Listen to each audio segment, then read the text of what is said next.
Bonjour à tous, ou rebonjour, je fais une deuxième vidéo dans la même journée. Je ne sais pas si elles seront postées en même temps, mais bon. Alors, je fais une vidéo sur l'écriture intuitive et l'écriture automatique. J'en ai déjà pas mal parlé dans d'autres vidéos, mais j'ai eu quelques personnes qui m'ont fait des demandes pour bien réexpliquer les choses et savoir comment se protéger. C'est très important. Donc, du coup, je me suis dit, je vais faire une vidéo spécialement pour ça. Alors, pour les personnes qui me suivent et qui ont vu les autres vidéos, je ne suis pas du tout adepte de l'écriture automatique. Je m'explique. Je ne la conseille pas, tout simplement parce que elle est plus dangereuse, entre guillemets, que les autres pratiques.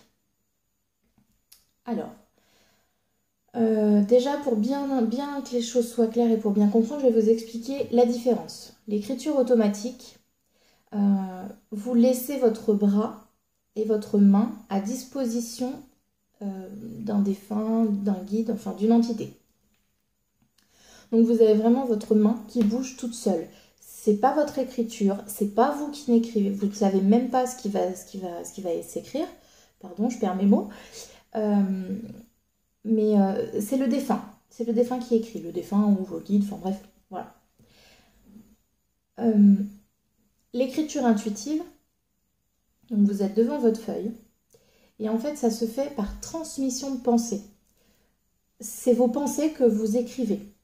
Alors, l'écriture intuitive est forcément non, elle est un peu plus complexe dans le sens où il faut vraiment se faire confiance.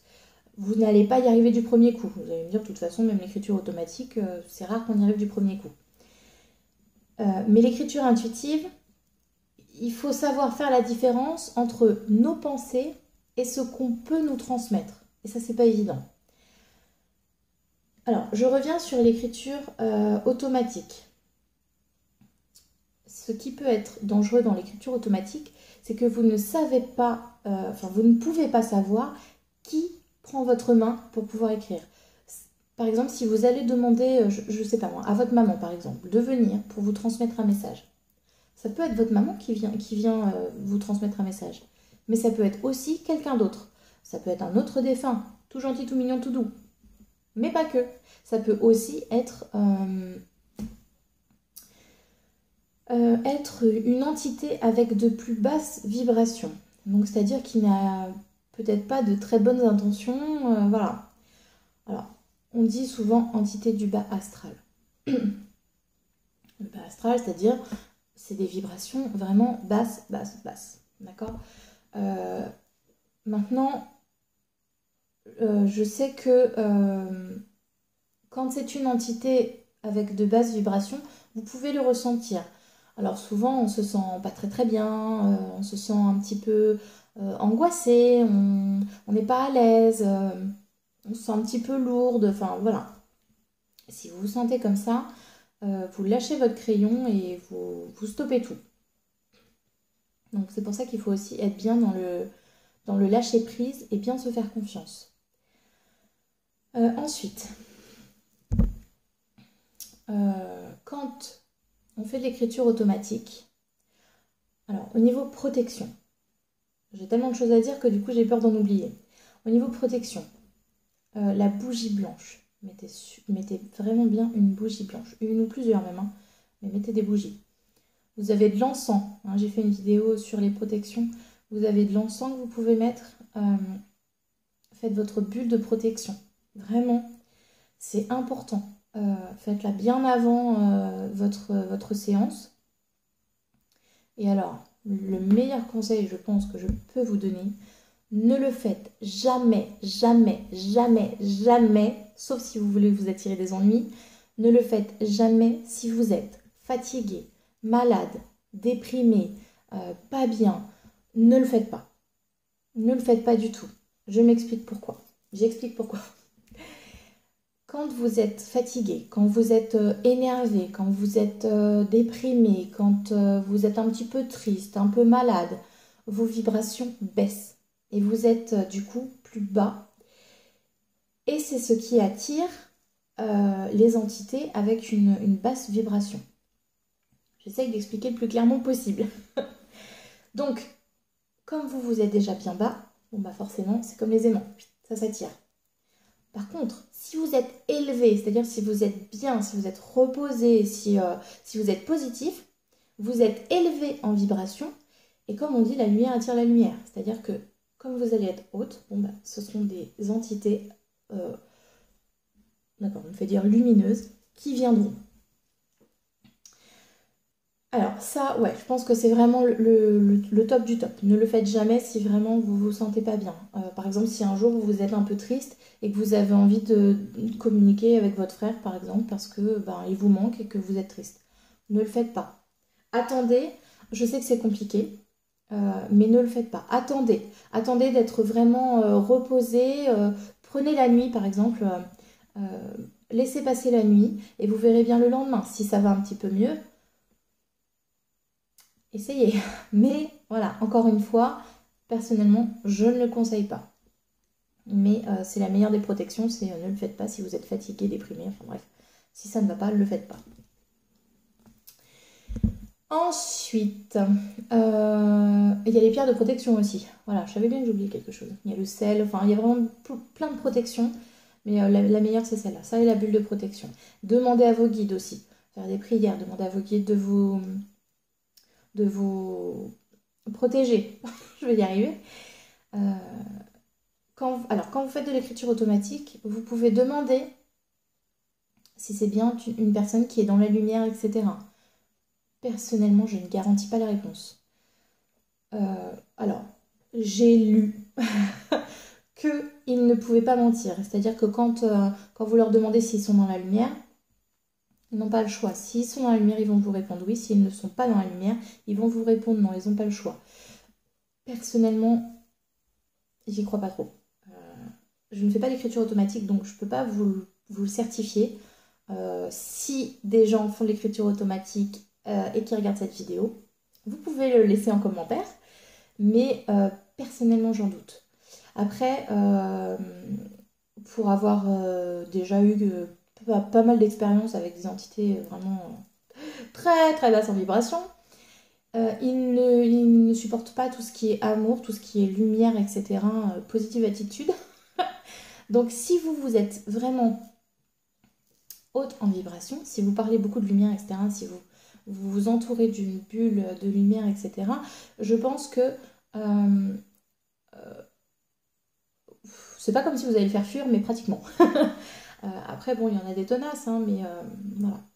J'ai eu j'ai eu plusieurs personnes qui m'ont appelé parce qu'ils se sont attirés des entités.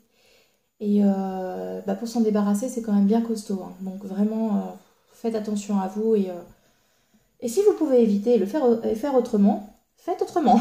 Ne faites pas cette écriture. Alors maintenant, je vous explique pour l'écriture intuitive, que je conseille très souvent d'ailleurs.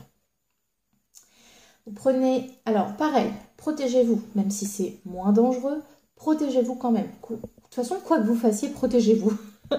Restez toujours dans la positive attitude, dans des hautes vibrations.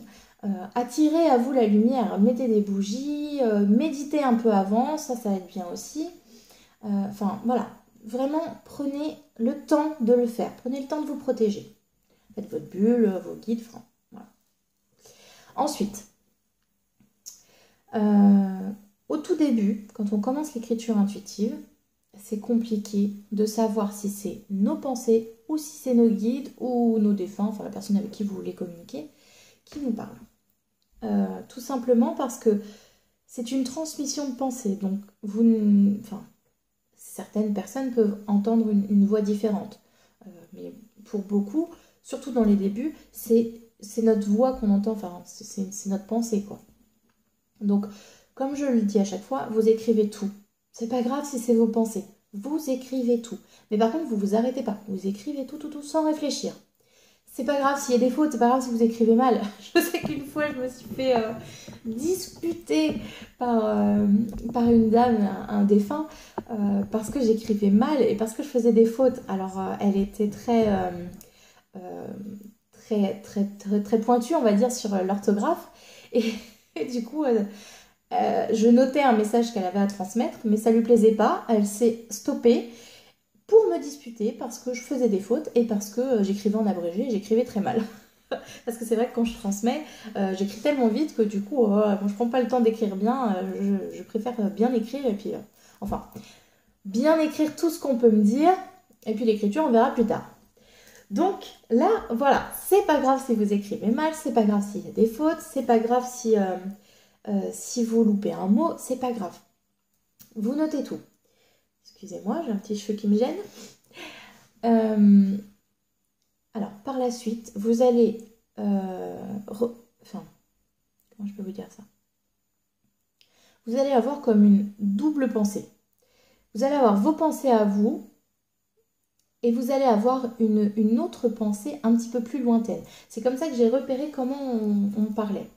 En fait, quand j'ai commencé l'écriture intuitive, j'écrivais des messages, enfin, tout ce qui me venait en tête. Et après, je me suis aperçue que j'avais une deuxième voix qui me parlait, enfin une deuxième pensée, mais elle était un petit peu plus lointaine. C'est pas évident à expliquer, mais c'est vraiment ça. Elle était vraiment plus lointaine. Et là, je me suis dit, c'est peut-être elle qu'il faut que j'écoute, c'est peut-être cette pensée-là. Donc, j'ai arrêté d'écrire ce que j'étais en train d'écrire et j'écrivais la deuxième pensée que j'entendais. Ça paraît fou à expliquer, hein, mais c'est vraiment ça. Hein. Donc, si vous avez cette deuxième petite voix, deuxième petite pensée, stoppez ce que vous êtes en train d'écrire et écrivez ce que vous pouvez entendre en deuxième partie, on va dire. Ensuite, un deuxième signe qui est assez révélateur, on va dire, quand vous êtes en train d'écrire, quand c'est eux qui vous parlent, que ce soit... Alors, plus vos guides, les guides parlent beaucoup plus vite, mais aussi les défunts, ça va très vite. Des fois, vous n'avez même pas le temps de finir votre phrase. Moi, souvent, je leur dis, oh là là, mais allez doucement parce que ça va trop vite. J'ai mal au bras, j'arrive plus à écrire. et alors ça, c'est un bon signe. Quand ça va vite, c'est que c'est probablement eux, que ce soit vos guides ou vos défunts. Ou les défunts, pardon. Quoi vous dire d'autre? Alors, un petit conseil, c'est vrai que je ne l'ai pas encore dit dans mes vidéos. Quand vous terminez une écriture intuitive, ou automatique d'ailleurs, on peut le faire aussi à l'automatique, vous... comment je peux dire ça? Mince. Pour signifier la fin de la conversation, que vous avez terminé avec le défunt ou avec votre guide, faites un petit signe. Alors je sais qu'il y en a qui font un petit cœur, ils font, je sais pas moi, une croix, enfin bref. C'est pour signifier que voilà, c'est terminé. Donc par exemple moi, j'écris, je transmets mes messages. Je sais pas si je vais pouvoir vous montrer. J'ai un message de mes guides que j'ai mis là, hop, voilà. Donc j'écris mon message. À la fin du message, donc ça parle plus. J'attends un petit peu, voir s'ils ont rien d'autre à me dire, ou si moi j'ai pas d'autres questions bien sûr. Quand c'est terminé, quand je n'entends plus rien, je leur demande si c'est bon, s'ils n'ont plus rien à me dire. Alors souvent j'entends oui ou alors ils sont muets. Et pour signifier que donc c'est terminé, je ne sais pas pourquoi, mais alors moi c'est 3 croix et un petit cœur. Alors je vous montre. Hop. Voilà. Je termine toujours mes contacts ou mes guidances comme ça, avec 3 croix et un petit cœur. C'est pour signifier, autant pour moi que pour eux, que c'est terminé, que la conversation est terminée. Donc je pose mon stylo et voilà, je fais autre chose, je m'en vais et voilà. Je sais plus où est-ce que j'ai vu ça, je crois que c'est dans un livre et j'ai trouvé que c'était une très très bonne idée. Et effectivement, c'est pas une obligation, hein, mais moi je me sens mieux à faire ça comme ça. Je trouve que c'est plus respectueux déjà. C'est comme si on était au téléphone et que on ne disait pas au revoir. On accrochait dès qu'on avait fini de parler. Je trouve ça plus respectueux de faire un petit signe, peu importe ce que vous voulez, hein, même une signature, votre prénom, enfin bref, ce que vous voulez. Et voilà, ça marque vraiment la fin et voilà, pour moi c'est plus respectueux. Après vous faites comme vous voulez. C'est un petit conseil, c'est tout. Quoi vous dire d'autre? Alors l'écriture intuitive, prenez le temps, hein, parce que ça ne peut pas arriver tout de suite. Enfin, c'est pas parce que vous allez passer 2 minutes sur votre feuille que tout de suite vous allez pouvoir repérer quand c'est vos guides qui vous parlent ou vos défunts. Comme j'ai dit dans une autre vidéo, à force je sais plus lesquelles, un peu de patience. Ça prend du temps, tout prend du temps, mais tout arrive. Il faut juste un petit peu de temps, un petit peu de confiance en soi. Et puis vous verrez que ça fonctionne. Je sais que j'ai gardé toutes mes écritures intuitives depuis le début. Quand je me relis, je sais qu'au début, c'était pas eux. Au début, j'écrivais des messages, mais en fait, non, c'était moi qui pensais. Mais c'est pas grave, je les ai gardés quand même, c'est pas grave. Et alors, que je vous dise pas de bêtises, je crois que ça a été au bout du peut-être 10e message. Ouais, peut-être 10e à peu près, où là, j'ai pu sentir la différence. Alors, sentir la différence, c'est-à-dire, quand c'était pas eux, j'étais moi-même, quoi. J'écrivais, puis c'est tout. Et quand je me suis aperçue que là, c'était bien eux qui me parlaient, je me sentais apaisée, je me sentais aimée. Et quand j'écrivais, je sentais vraiment leur amour. Je sentais vraiment que là, c'était... c'est pas évident de mettre des mots sur ce qu'on peut ressentir, hein, mais que c'était vraiment un message d'amour qui était transmis actuellement et pas juste mes pensées et parce que j'avais besoin d'entendre ça. Non. D'ailleurs, je crois que mes guides me disent rarement ce que j'ai envie d'entendre. Je crois que d'ailleurs, c'est pareil pour tous les guides. Dans les tout débuts, quand j'ai commencé, j'avais besoin d'entendre qu'ils étaient fiers de moi et que c'était bien, que je faisais du bon travail, etc. Je pouvais toujours attendre, j'avais jamais ce genre de message, jamais. Je l'ai eu, mais en fait bien après, et quand je ne l'attendais plus à la finale. Parce que voilà, au bout d'un moment, j'ai lâché prise et je me suis dit, ça sert à rien d'attendre. Fais ton travail et tu verras bien. Si jamais c'est mal fait, ils te reprendront. De toute façon, ils vous lâchent pas. Si c'est mal fait, ils sont derrière. Mais voilà. Et en fait, quand je ne m'y attendais pas, j'ai eu on est fiers de toi, etc. Enfin, voilà. Donc, c'est aussi un petit signe que vous pouvez avoir, c'est que parfois, c'est des phrases que vous n'auriez jamais pensé, vous ne seriez jamais dit ça. Si ça va à l'encontre de ce que vous pouvez penser, c'est bon signe. Alors je dis pas qu'ils vont forcément vous contredire à chaque fois, hein, mais voilà, c'est un bon signe parce qu'en général, soit ils vont vous transmettre un message pour vous mettre sur la bonne voie ou pour vous donner un petit conseil, etc. Donc souvent c'est pas très plaisant. Dans le style, je sais pas moi, si vous leur demandez est-ce que je dois acheter cette maison et que vous rêvez de cette maison et que vous en avez absolument envie, si vous dites bah non, l'achète pas, bon voilà, puis t'en déchires la feuille, puis voilà, sinon ça m'intéresse pas, ta réponse m'intéresse pas du tout. Mais à la finale, quand vous l'aurez acheté et que vous aurez emménagé et que vous vous rendrez compte que, je sais pas, qu'il y a plein de problèmes dans la maison, que ça fuit de partout, etc. Bah là, vous vous direz effectivement, c'était bien eux alors qu'ils m'ont parlé, qui ont parlé. Mais ce sera trop tard. Donc encore une fois, la confiance. Voilà, je pense que je vais m'arrêter là. Je pensais pas faire une vidéo aussi longue, je suis un petit peu bavarde.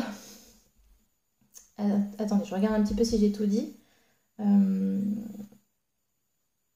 je pense que je vous ai tout dit. Donc vraiment, vraiment, vraiment, faites attention avec l'écriture automatique. Parce que voilà, j'ai vu ce que ça peut donner. Ouh là là, quoi. Ça peut donner des entités qui traînent chez vous, du coup, et qui ne veulent plus vous quitter, qui vont s'accrocher à vous. Enfin, j'ai pas envie de vous faire peur, hein, mais c'est vraiment ce qui peut arriver. Donc, je vous mets en garde. Faites très attention. Écriture automatique ou Ouija, ou enfin tout ça c'est pareil, hein, c'est dans le même panier, hein. Dès l'instant que vous ne pouvez pas, c'est un peu bizarre ce que je vais dire parce que du coup l'écriture est intuitive aussi, mais je vais m'expliquer après. J'ai perdu ma phrase. Dès l'instant où vous ne pouvez pas savoir exactement qui vient à vous, méfiez-vous. Et alors là vous allez me dire oui mais dans l'écriture intuitive aussi. Parce qu'effectivement, voilà. Mais ça reste un peu moins dangereux parce que vous ne laissez ni votre main, ni votre corps, ni rien du tout à disposition de l'entité. c'est juste votre pensée. Donc même si une entité vient à vous et vous, je sais pas, vous insulte ou vous dit des choses vraiment pas sympas, bon bah, allez hop, vous lâchez l'affaire. Enfin, c'est vraiment moins dangereux plutôt que de le laisser prendre le contrôle. Ouh là là, prendre le contrôle sur votre corps. Donc ça, c'est un peu plus dangereux quand même. Donc voilà, vraiment, faites très attention. Le Ouija, c'est pareil, hein, quand vous mettez votre doigt, j'en sais rien, sur un verre, sur une flèche, sur ce que vous voulez, bah, c'est exactement la même chose. Et puis voilà, et l'écriture intuitive, c'est pareil, hein, ne le faites pas si vous êtes triste, si vous êtes mal.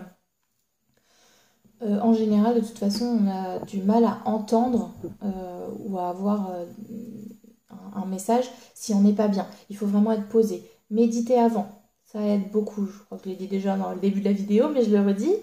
Euh, Ça aide parce qu'à la finale, vous serez bien détendu, vous aurez lâché prise. Donc, préparez votre feuille et votre crayon, votre bougie, tout ça. Vous pouvez même les allumer pendant que vous méditez. Dès que vous avez terminé votre méditation, hop, vous vous mettez à écrire. Enfin, à faire votre écriture intuitive. Mais voilà, voilà. Allez, je vous laisse tranquille. Je vous fais à tous des énormes bisous. Merci encore à tous ceux qui me suivent, tous ceux qui me regardent. Merci pour tous vos petits messages que j'adore. À chaque fois, j'en ai les larmes aux yeux, je suis toute rouge. Mais merci à tous. Plein de gros bisous, prenez soin de vous et à très vite.